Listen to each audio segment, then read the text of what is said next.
ستاتا ہے لیکن اس سے معافی نہیں مانگتا ہے،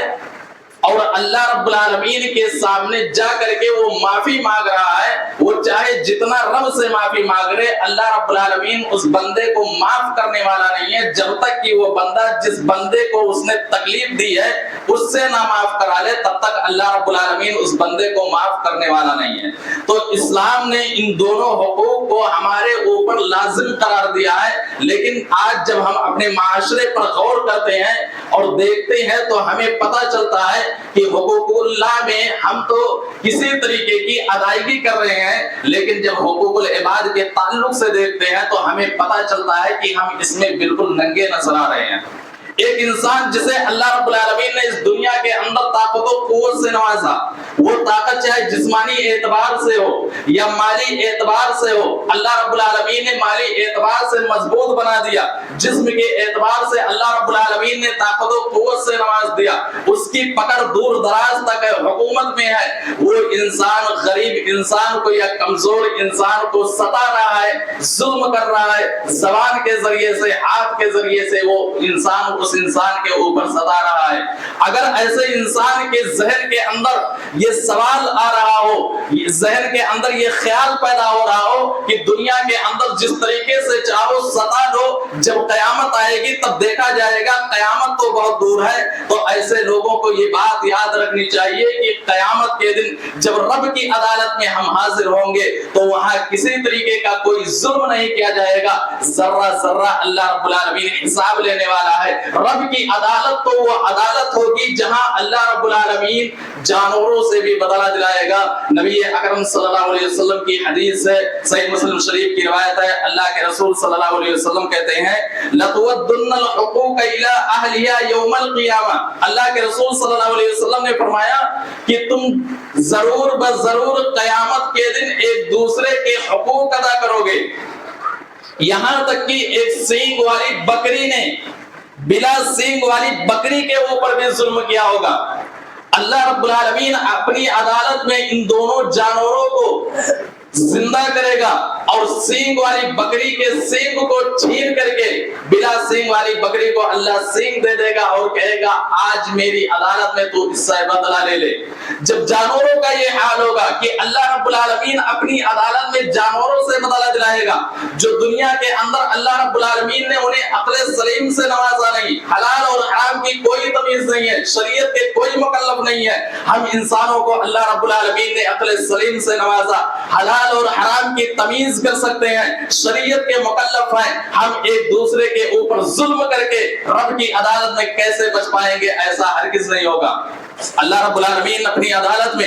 ایک ایسا ترازو لائے گا جس ترازو کے ذریعے سے جب نیکیاں اور برائیاں وزن کی جائیں گی تو کسی کے اوپر کسی طریقے کا کوئی ظلم نہیں کیا جائے گا۔ سنن ترمذی کی روایت ہے، ایک آدمی اللہ کے رسول صلی اللہ علیہ وسلم کے پاس آتے ہیں اور کہتے ہیں اے اللہ کے رسول، میرے پاس کچھ غلام ہیں جو میری نافرمانی کرتے ہیں، مجھے جھٹلاتے ہیں، خیانت بھی کرتے ہیں، اے اللہ کے رسول میں غصے میں آ کر کے ان کو مار بھی دیتا ہوں، اے اللہ کے رسول بتلائیے کہ قیامت کے دن ان کا اور میرا معاملہ کیسا ہوگا؟ نبی اکرم صلی اللہ علیہ وسلم کہتے ہیں میرے ساتھی، قیامت کے دن اللہ رب العالمین ان کے گناہ کو اور تمہاری سزاؤں کو وزن کرے گا، اگر تم نے ان کے گناہوں کی بنیاد پر برابر سزا دیا ہے تو تمہارا اور ان کا معاملہ ختم ہو جائے گا، کسی طریقے کا کوئی بدلہ اور کوئی سزا نہیں ملے گی۔ لیکن اگر تم نے ان کے گناہوں کی بقدر کم سزائیں دی ہیں تو اللہ رب العالمین تمہیں ان سے بدلہ دلائے گا۔ اور یہ بھی یاد رکھ لو، رب اپنی عدالت میں جب تمہاری سزاؤں کو اور ان کے گناہوں کو اپنے اس ترازو سے وزن کرے گا، اگر تم نے ان کے گناہوں کے بقدر ان سے زیادہ سزائیں دے دی ہیں تو یاد رکھو رب کی عدالت میں اللہ رب العالمین تم سے بدلہ دلائے گا، یعنی تمہیں سزا دے گا۔ یہ حدیث، یہ باتیں سننی تھی، صحابہ کرام وہ صحابی زاروں قطار رونے لگتے ہیں، اے اللہ کے رسول ہمارے پاس غلام ہیں، جھٹلاتے ہیں، خیانت کرتے ہیں اور وہ ہماری نافرمانی کرتے ہیں، ان گناہوں کی بنیاد پر ہم انہیں سزا دے دیتے ہیں، رب کی عدالت میں یہ سزا بھی اللہ رب العالمین اس کو وزن کرے گا، اگر زیادہ نکلا تو اللہ ہمیں سزا دے گا۔ اللہ کے رسول صلی اللہ علیہ وسلم کہتے ہیں کیا تم نے قرآن حکیم کی آیت کریمہ نہیں پڑھی؟ قرآن حکیم کے اندر اللہ تبارک و تعالیٰ نے کہہ دیا وَنَضَعُ الْمَوَازِينَ الْقِسْطَ لِيَوْمِ الْقِيَامَةِ فَلَا تُظْلَمُ نَفْسٌ شَيْئًا وَإِنْ كَانَ مِثْقَالَ حَبَّةٍ مِّنْ خَرْدَلٍ أَتَيْنَا بِهَا وَكَفَىٰ بِنَا حَاسِبِينَ۔ قیامت کے دن ہم ایک ایسا ترازو لائیں گے جس ترازو کے ذریعے سے جب وزن کریں گے کسی کے اوپر کوئی ظلم نہ کیا جائے گا۔ دنیا کے اندر جو کچھ بھی انسان کیا، رائی کے دانے کے برابر نیکیاں ہو یا برائیاں ہو، ہم اس کا وزن کریں گے اور ہم حساب کرنے کے لیے کافی ہے۔ اللہ رب العالمین قیامت کے دن ان کے گناہوں کو اور تمہارے سزاؤں کو وزن کرے گا، پھر دیکھے گا یا ان کی غلطیوں کی بنیاد پر تم نے زیادہ سزا تو نہیں دے دی۔ وہ صحابی اتنا سنا تھا زاروں قطار رونے لگے اور کہنے لگے اللہ کے رسول میرے پاس جتنے بھی غلام ہیں میں سب کے سب کو آزاد کر رہا ہوں، نہ میرے پاس غلام رہیں گے، نہ میری نافرمانی کریں گے، نہ میں ان کو سزا دوں گا، نہ قیامت کے دن اللہ رب العالمین وزن کرے گا، نہ قیامت کے دن اس تعلق سے کوئی حساب دیا جائے گا۔ یہ حدیث ہمیں بتلا رہی ہے دنیا کے اندر ہم جو کچھ بھی کر رہے ہیں قیامت کے دن رب کی عدالت میں اس کا وزن کیا جائے گا۔ اللہ رب العالمین اگر دنیا کے اندر رائی کے دانے کے برابر کسی کے اوپر ظلم کیا، اللہ رب العالمین اس کا بھی حساب لینے والا ہے۔ عام طور پر اس دنیا کے اندر حقوق العباد میں 3 چیزوں کے ذریعے سے ہوتی ہے،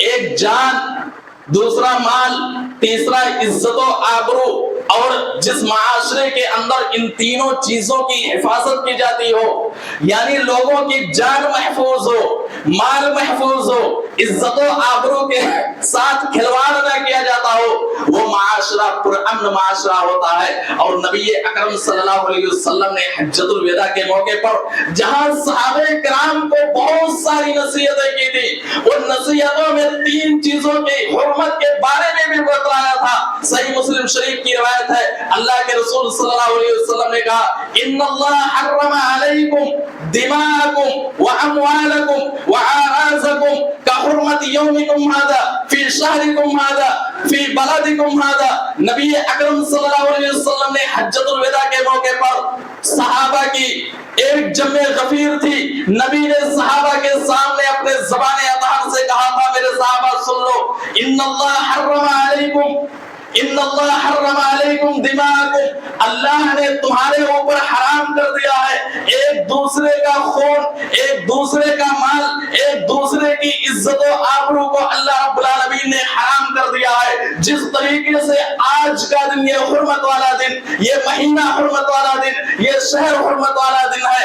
یہ شہر بھی حرمت والا ہے، اسی طریقے سے اللہ رب العالمین نے تمہارے اوپر ایک دوسرے کا مال، ایک دوسرے کی جان اور ایک دوسرے کے عزت و آبرو کو حرام کر دیا ہے۔ اگر کسی نے عزت و آبرو کے ساتھ کھلواڑ کی، کسی کے مال کو چھینا، کسی کے خون کو بہایا، تو یاد رکھو دنیا کے اندر چاہے جتنا حج کر لو، دنیا کے اندر پوری زندگی نماز ادا کر لو، دنیا کے اندر ہر سال تم رمضان کا روزہ رکھ لو، یہ ساری کی ساری نیکیاں رب کی عدالت میں کام نہ آئیں گی اور برباد ہو جائیں گی، اور یہ حقوق العباد میں حق تلفی تمہیں جہنم کی طرف لے جانے والی ہے۔ دلیل نبی اکرم صلی اللہ علیہ وسلم کی حدیث صحیح مسلم شریف کی روایت ہے۔ راوی حدیث حضرت ابو ہریرہ رضی اللہ تعالیٰ عنہ، حضرت ابو ہریرہ رضی اللہ تعالیٰ عنہ کہتے ہیں کہ نبی اکرم صلی اللہ علیہ وسلم نے اپنے صحابہ کے سامنے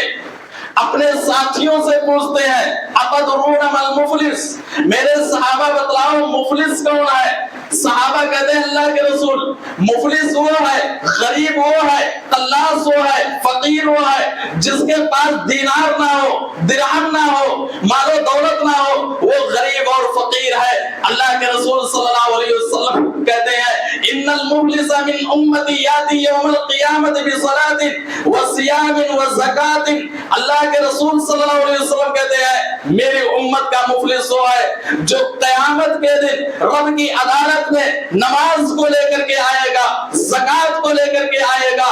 ڈھیر ساری نیکیاں لے کر کے رب کی عدالت میں آئے گا۔ آج جنت اور جہنم کا فیصلہ ہو رہا ہے، شاید یہ نیکیاں ہمیں جنت میں لے جانے کا ذریعہ بن جائے، لیکن رب کی عدالت میں ڈھیر ساری نیکیاں لے کر کے تو پہنچے گا، لیکن دنیا کے اندر وہ اپنی زبان کے ذریعے سے تکلیف دیا کرتا تھا، ہاتھ کے ذریعے سے تکلیف دیتا تھا، زبان کے ذریعے سے گالیاں دیتا تھا، ہاتھ کے ذریعے سے مارا کرتا تھا، ستایا کرتا تھا، غریبوں کے اوپر اتیاچار کرتا تھا۔ یہ سارے کے سارے لوگ رب کی عدالت میں پہنچیں گے، اے اللہ آج کے دن تو مجھ سے اس سے بدلہ دلا دے۔ یہ وہ انسان ہے جو دنیا کے اندر مجھے گالیاں دیا کرتا تھا، برا بھلا کہا کرتا تھا، مجھے مارتا تھا، مجھے پیٹتا تھا، اے اللہ آج تو اپنی عدالت میں اس سے بدلہ دلا دے۔ رب کی عدالت میں اللہ رب العالمین کہے گا میرے بندے اس کی جھولیوں سے نیکیاں نکال لے۔ اللہ رب العالمین کی عدالت میں اس کی نیکیاں اس انسان کو دے دی جائیں گی جس کے اوپر یہ ظلم کیا کرتا تھا، مظلوم کو وہ نیکیاں دے دی جائیں گی، پھر بھی وہ ختم نہیں ہوں گے۔ اس کی نیکیاں تو ختم ہو چکی ہے،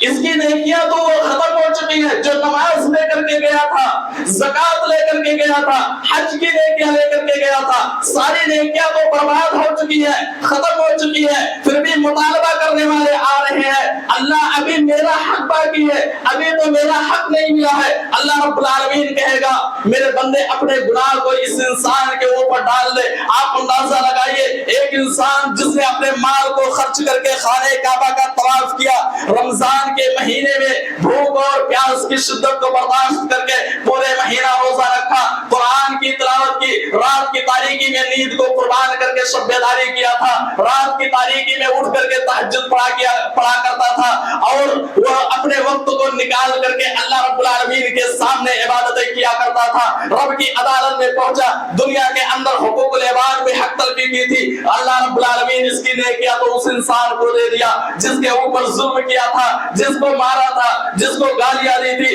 جس کی غیبت کی تھی، جس کی برائی کی تھی، اللہ رب العالمین اس انسان کو نیکیاں دے چکا ہے۔ پھر بھی مطالبہ کرنے والے آ رہے ہیں، اس کے گناہ کو اللہ رب العالمین اس انسان کے اوپر ڈال چکا ہے۔ وہ انسان جو نیکیوں سے بھرا ہوا تھا، جنت میں جانے والا تھا، رب کہے گا میرے فرشتے اس انسان کو پکڑ کر کے، اس انسان کو پکڑ کر کے جنت میں نہیں بلکہ جہنم میں پھینک کر کے چلے آؤ، یہ جنت کا مستحق نہیں ہے بلکہ جہنم کا مستحق ہے۔ آپ اندازہ لگائیے، دنیا کے اندر کی گئی ساری کی ساری نیکیاں اگر حقوق العباد میں کسی طریقے سے کمی رہ گئی، برباد ہو جائے گی، جنت میں نہیں جا سکیں گے۔ نبی اکرم صلی اللہ علیہ وسلم کی ایک اور حدیث کو جب ہم دیکھتے ہیں تو ہمیں پتہ چلتا ہے کہ اللہ رب العالمین کی عدالت تو وہ عدالت ہوگی جس عدالت میں دنیا کے اندر اگر ایک مومن انسان نے کسی کافر کو ایک تھپڑ رسید کیا ہوگا، یا ایک کافر نے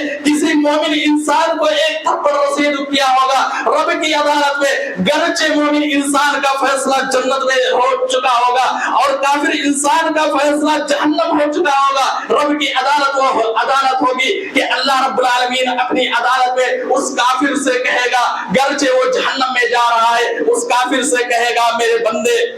تیرا ایک تھپڑ جو مومن انسان نے دنیا کے اندر تجھے رسید کیا تھا، تجھے مارا تھا، ابھی تیرا حق باقی ہے، بدلہ لے لے، گرچہ تو جہنم میں جا رہا ہے اس سے بدلہ لے لے۔ وہ جنتی انسان جو جنت میں جا رہا ہوگا اس کا بھی حق کسی جہنمی انسان کے اوپر باقی رہے گا۔ اللہ رب العالمین کہے گا میرے بندے گرچہ تیرا فیصلہ جنت میں ہو چکا ہے، میرے بندے اس انسان سے ایک تھپڑ کا بدلہ لے لے۔ صحابہ کرام کا اللہ کے رسول جب ہم قیامت کے دن ننگے ہوں گے، ہمارے جسم پر کوئی کپڑا نہ ہوگا، دنیا کی کوئی چیز نہیں ہوگی، اللہ کے رسول یہ بدلہ اللہ رب العالمین کیسے دلائے گا؟ اللہ کے نبی صلی اللہ علیہ وسلم کہتے ہیں نیکیوں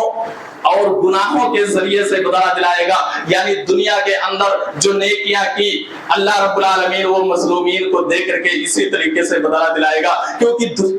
دنیا کی کوئی چیز نہیں ہوگی جس کے ذریعے سے ہم قیامت کے دن اس کو ادا کر سکیں۔ حقوق العباد میں حق تلفی کتنا خطرناک ہے اس کا اندازہ صحیح بخاری شریف کی روایت کے ذریعے سے لگائیے۔ راوی حدیث حضرت سلمہ بن اکوع رضی اللہ تعالیٰ عنہ ہے۔ حضرت سلمہ بن اکوع رضی اللہ تعالیٰ عنہ وہ بیان کرتے ہیں ہم نبی اکرم صلی اللہ علیہ وسلم کے پاس بیٹھے ہوئے تھے، کننا جلوسن عند النبی صلی اللہ علیہ وسلم، نبی کے پاس بیٹھے ہوئے تھے، ایک جنازہ لایا گیا، نبی اکرم صلی اللہ علیہ وسلم سے کہا گیا اللہ کے رسول پڑھا دیجئے، نبی نے کہا کیا اس کے اوپر کوئی قرض وغیرہ ہے کہ نہیں؟ صحابہ کہتے ہیں اللہ کے رسول اس کے اوپر کوئی قرض نہیں ہے، نبی نے نماز جنازہ پڑھا دی۔ دوسرا جنازہ لایا گیا، نبی سے کہا گیا اللہ کے رسول جنازہ پڑھا دیجئے، اللہ کے رسول صلی اللہ علیہ وسلم پھر سوال کرتے ہیں کیا اس کے اوپر کوئی قرض وغیرہ ہے کہ نہیں؟ صحابہ کہتے ہیں اللہ کے رسول 3 دینار قرض ہے۔ اللہ کے رسول کہتے ہیں میرے ساتھیوں کیا اس نے اپنے پیچھے کچھ چھوڑ کر کے گیا ہے کہ نہیں؟ صحابہ کہتے ہیں اللہ کے رسول 3 دینار یہ چھوڑ کر کے گیا ہے۔ اللہ کے رسول صلی اللہ علیہ وسلم نے نماز جنازہ پڑھا دی۔ تیسرا جنازہ لایا گیا، نبی پھر پوچھتے ہیں کیا اس کے اوپر کچھ قرض وغیرہ ہے کہ نہیں؟ صحابہ کہتے ہیں اللہ کے رسول اس کے اوپر قرض ہے۔ اللہ کے رسول صلی اللہ علیہ وسلم کہتے ہیں فَحَلْ تَرَكَ شَيْئًا، کیا اس نے کچھ چھوڑ کر کے انتقال ہوا ہے کہ نہیں؟ صحابہ کہتے ہیں اللہ کے رسول کچھ نہیں چھوڑا ہے، 3 دینار قرض بھی ہے لیکن اپنے پیچھے کچھ نہیں چھوڑا ہے جس کے ذریعے سے قرض ادا کیا جا سکے۔ نبی کہتے ہیں صلو علی صاحبکم، اے میرے ساتھیوں جاؤ تم اپنے ساتھی کا نماز جنازہ پڑھ لو۔ میں ایسے انسان کا جنازہ نہیں پڑھ سکتا ہوں جو دنیا سے رخصت ہوا ہو، اپنے بھائی کا حق لے کر کے رخصت ہوا ہو، ایسے انسان کا نماز جنازہ نہیں پڑھ سکتا ہوں۔ حضرت ابو قتادہ رضی اللہ تعالیٰ عنہ اس مجلس میں تھے، وہ کہتے ہیں اللہ کے رسول میں قرض ادا کر رہا ہوں، آپ نماز جنازہ پڑھا دیجئے۔ تب جا کر کے نبی اکرم صلی اللہ علیہ وسلم نے جنازہ پڑھائی۔ مسئلہ نکالیے، آج سماج اور معاشرے کا جائزہ بھی لے لیجئے، کتنے ایسے لوگ ہیں جو دوسرے کا حق لیتے ہیں، قرض لیتے ہیں، نیت یہ ہوتی ہے ایک مرتبہ ہم قرض لے لیں گے، وہ آدمی چاہے جتنا مانگتا ہے ہم اسے دینے کے لیے تیار نہیں ہوں گے، وہ آدمی گھر جا کر کے چکر لگا رہا ہے لیکن ہم اس کا پیسہ واپس دینے کے لیے تیار نہیں ہے۔ نبی اکرم صلی اللہ علیہ وسلم نے تو یہاں تک کہا تھا یہ نماز، یہ روزہ، یہ زکات تو چھوڑو، ایک انسان جو دنیا کے اندر شہید ہو گیا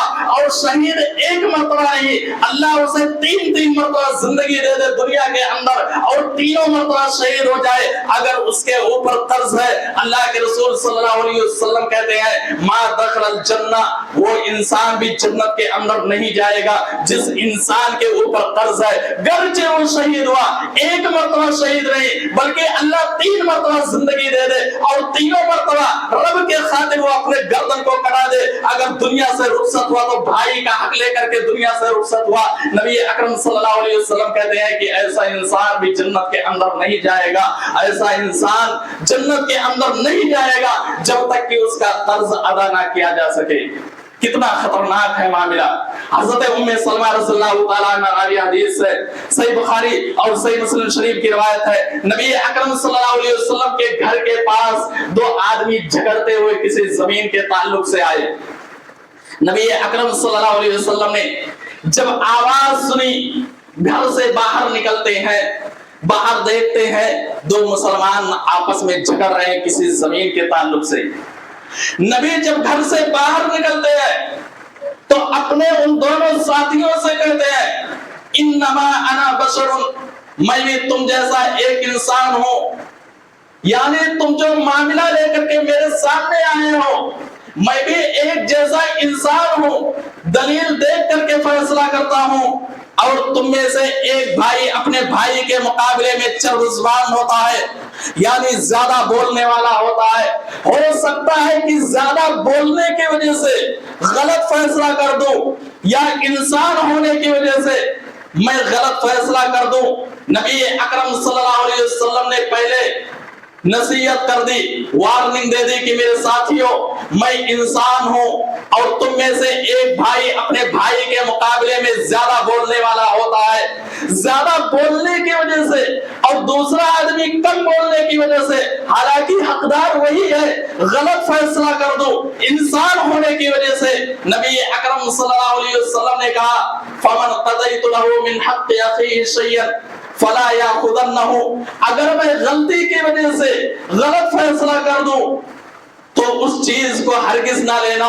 کیوں؟ اس لیے کہ یہ دنیا کی پراپرٹی نہیں ہے، فَإِنَّمَا أَقْطَعُ لَهُ قِطَعَةً مِّنَ النَّارِ، بلکہ یہ جہنم کا ٹکڑا ہے جو میں اپنے ہاتھ سے دے رہا ہوں۔ نبی نے کیا کہا؟ اگر غلطی کی وجہ سے، انسان ہونے کی وجہ سے غلط فیصلہ کر دوں تو اس چیز کو ہرگز مت لینا، یہ جہنم کا ٹکڑا میں اپنے ہاتھ سے دے رہا ہوں، اس چیز کو اگر چاہو تو لے لینا، اگر چاہو تو واپس کر لینا۔ صحابہ رسول اتنا سننا تھا، دونوں رونے لگے اور کہنے لگے اے اللہ کے رسول یہ زمین اس کو دے دو، دوسرا کہہ رہا اس کو دے دو، اب آپس میں اس بات پر جھگڑنے لگے کہ یہ زمین اس کو دے دو، یہ زمین اس کے دے دو۔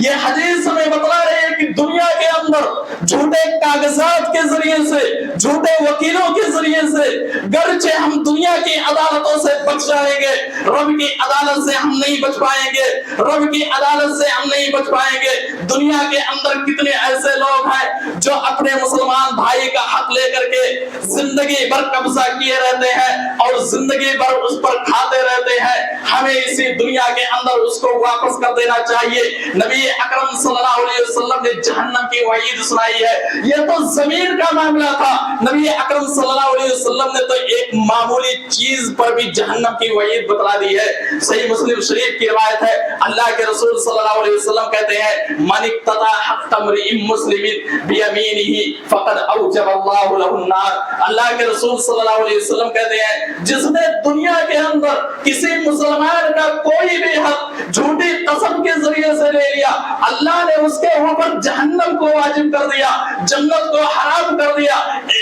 ایک صحابی اللہ کے رسول صلی اللہ علیہ وسلم کے سامنے بیٹھے ہوئے تھے، کھڑے ہو گئے، کہا اللہ کے رسول امکان شیئن یسیرا، اگرچہ معمولی چیز کیوں نہ ہو۔ نبی اکرم صلی اللہ علیہ وسلم کہتے ہیں زمین و جائیداد تو چھوڑو، مال و دولت تو چھوڑو، قیمتی چیزوں تو چھوڑو، ایک پیلوں کی ٹہنی بھی، یعنی جس کے ذریعے سے مسواک کرتے ہیں، ایک مسواک بھی جھوٹی قسم کے ذریعے سے دنیا کے اندر اگر ہم نے اپنے مسلمان بھائی کا وہ چیز لے لیا، نبی اکرم صلی اللہ علیہ وسلم کی حدیث بتلا رہی ہے قیامت کے دن اللہ رب العالمین جنت کو حرام کر دے گا اور جہنم کو واجب کر دے گا۔ میرے بھائیو بہت ہی خطرناک معاملہ ہے یہ حقوق العباد، اخروی اعتبار سے یہ بہت ہی خطرناک ہے۔ دنیا کے اندر چاہے جتنی بھی نیکیاں کر لو، اگر حق تلفی دنیا کے اندر ہم نے کیا ہے، قیامت کے دن جنت میں نہیں جا سکتا، ایسے انسان کی نیکیاں برباد ہو جائیں گی۔ اسی لیے اسی دنیا کے اندر رہ کر کے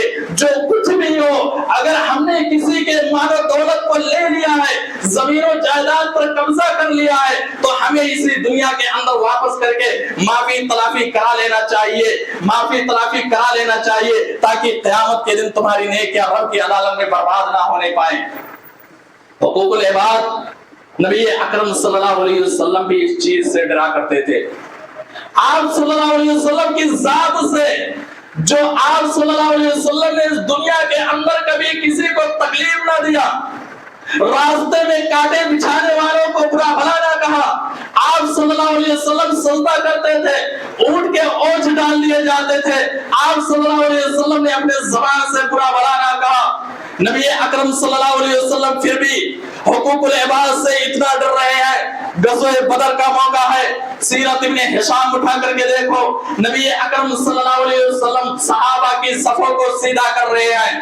اسی لائن میں ایک صحابی تھے، نام ہے حضرت سواد رضی اللہ تعالیٰ عنہ، وہ صحابی اس صف میں کھڑے ہوئے تھے، ان کا پیٹ سب سے باہر نکلا ہوا ہے، نبی کے ہاتھ میں ایک چھوٹی سی لکڑی ہے، لکڑی کے ذریعے سے پیٹ میں کچوکا لگاتے ہیں، کہتے ہیں استوی یا سواد، اے سواد تم سیدھے کھڑے ہو جاؤ۔ حضرت سواد رضی اللہ تعالیٰ عنہ کو دھکا لگا، نبی اکرم صلی اللہ علیہ وسلم سے کہتے ہیں اے نبی مجھے آپ سے یہی بدلہ لینا ہے، آپ نے اس چیز کے ذریعے سے تکلیف دی ہے۔ جناب محمد رسول اللہ صلی اللہ علیہ وسلم نے جب قیامت کے منظر کے بارے میں یاد کیا کہ اگر ہم نے دنیا کے اندر معافی تلافی نہ کرائی قیامت کے دن یہ مجھ سے بدلہ لے سکتے ہیں۔ نبی اکرم صلی اللہ علیہ وسلم نے کہا میرے بھائی آ تم مجھ سے بدلہ لے لے، آ میری پیٹھ حاضر ہے، میں نے جتنی تکلیف دی ہے اتنا مجھ سے تو بدلہ لے لے۔ وہ صحابی نبی اکرم صلی اللہ علیہ وسلم کے پاس جاتے ہیں، خوبصورت جسم کو دیکھ کر کے چومنے لگتے ہیں۔ نبی کہتے ہیں میرے بھائی تو آیا تھا بدلہ لینے کے لیے اور یہاں آ کر کے تو میرے جسم کو چوم رہا ہے۔ وہ صحابی کہتے ہیں اللہ کے رسول میرا سر میدان جنگ میں موجود ہے، کہیں میں شہید نہ ہو جاؤں، میرے لیے یہ خوش نصیبی کی بات ہو سے رخصت ہوں تو میں جناب محمد رسول اللہ صلی اللہ علیہ وسلم کے جسم کو چوم کر کے رخصت ہوں۔ یہ تو بہانہ تھا آپ کے پاس پہنچنے کے لیے۔ کتنا ڈر رہے ہیں نبی اکرم صلی اللہ علیہ وسلم بھی حقوق العباد سے۔ الرحیق المختوم اٹھا کر کے دیکھو، علامہ صفی الرحمن مبارک پوری رحمہ اللہ نے رحیق المختوم کے اندر آپ صلی اللہ علیہ وسلم کی حالات زندگی کے بارے میں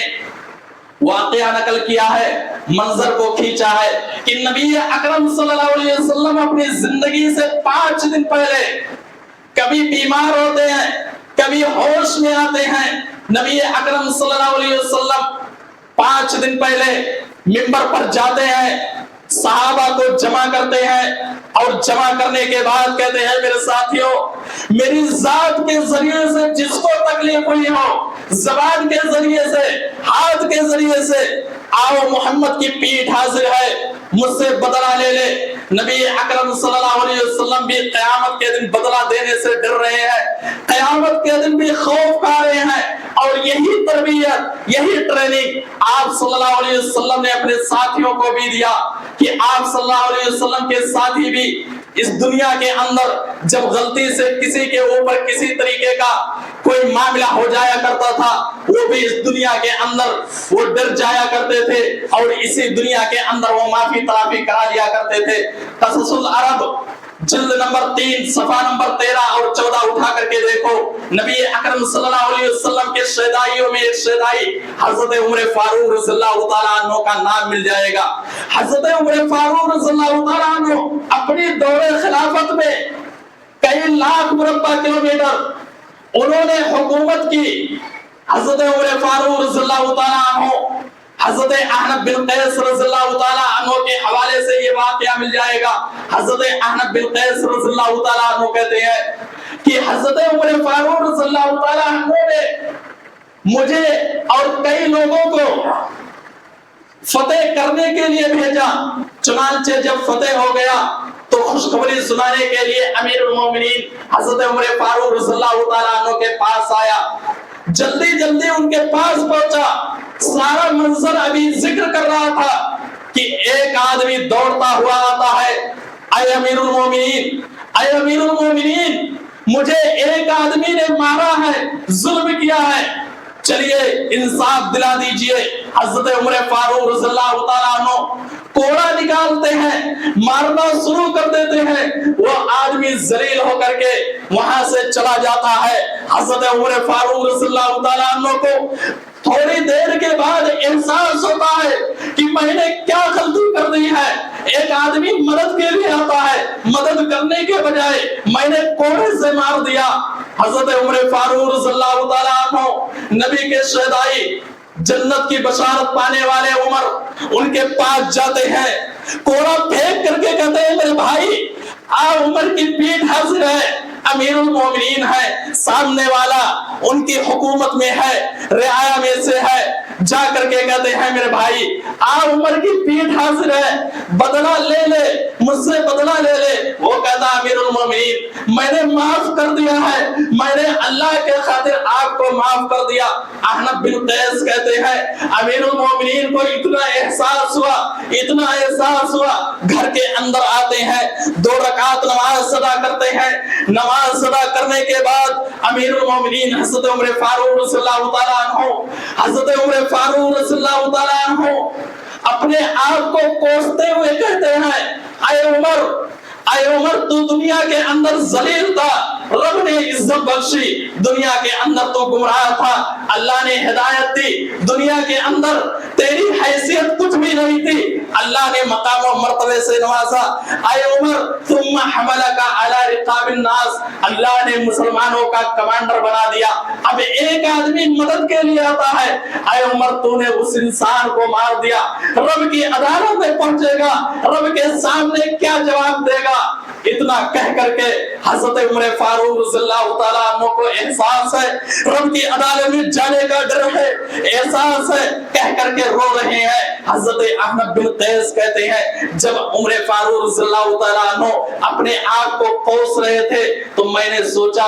کہ اس دنیا کے اندر آج امیر المومنین کی طرح کوئی اور دوسرا انسان نہیں ہے۔ میرے بھائیو، یہ نبی کے وہ صحابی تھے جنہیں ڈر تھا، رب کے سامنے خوف تھا، عذاب کا ڈر تھا، جہنم کا خوف تھا، سامنے والا کون ہے کوئی مطلب نہیں، وہ جا رہے ہیں معافی مانگ رہے ہیں، نبی بھی معافی مانگ رہے ہیں، نبی کے ساتھی بھی معافی مانگ رہے ہیں۔ یہی احساس ہم اور آپ کے، ہمارے اور آپ کے اندر بھی ہونا چاہیے۔ دنیا کے اندر غلطی ہو جائے، سامنے والا کسی بھی ذات برادری سے تعلق رکھنے والا ہو، مسلم ہو یا غیر مسلم ہو، رشتہ دار ہو یا غیر رشتہ دار ہو، ہمیں اس انسان سے معافی تلافی کرا لینا چاہیے، ورنہ یاد رکھو نیکیوں کی شکل میں رب کی عدالت میں دینا پڑے گا۔ میرے بھائیو اور دوستو، ایک آخری حدیث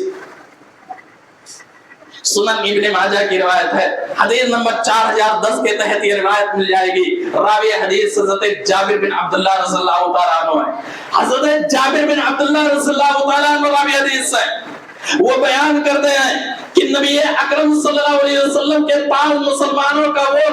وہ لشکر جو حبشہ سے چل کر کے آیا تھا، وہ لشکر جب نبی اکرم صلی اللہ علیہ وسلم کے پاس پہنچتا ہے، اللہ کے نبی صلی اللہ علیہ وسلم ان لوگوں سے پوچھتے ہیں کیا کوئی نیا واقعہ تم لوگوں کو اس سامنے پیش آیا ہے کہ نہیں؟ اگر کوئی نیا واقعہ پیش آیا ہے وہ واقعہ بتلائیے۔ وقال فتیۃ منہم، ایک نوجوان کھڑا ہوتا ہے، ایک نوجوان ان میں سے کھڑا ہوتا ہے اور کہتا ہے اے اللہ کے رسول، سمندر کے کنارے سے جب ہم لوگ گزر رہے تھے یا ہم لوگ بیٹھے ہوئے تھے